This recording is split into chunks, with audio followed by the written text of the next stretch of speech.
মুখোশটা Republic Bangla যখন খুলে দিল তখন সেখানকার পড়ুয়াদের হাতে পেটানি খেতে হলো, আক্রমণ হতে হলো।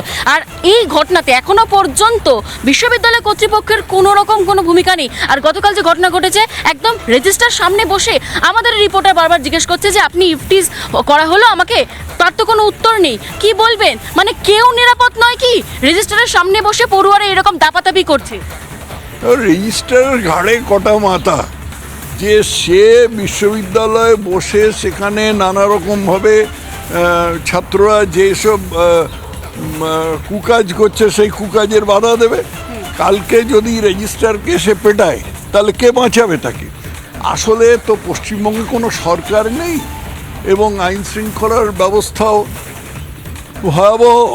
সেই পরিপ্রেক্ষিতে সবাই খুব সাবধানে চলে, যে যার মতন সব দিক বাঁচিয়ে চলে আর কি।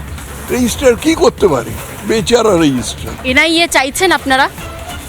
এনআইএ টেনআইএ আমি জানি না, এনআইএর কোনো প্রশ্ন নেই এখন। এই মুহূর্তে যেটা প্রশ্ন সেটা হচ্ছে যে যাদবপুরের যে ছাত্ররা এই সমস্ত কাণ্ড করেছে তাদের গ্রেপ্তার করা উচিত।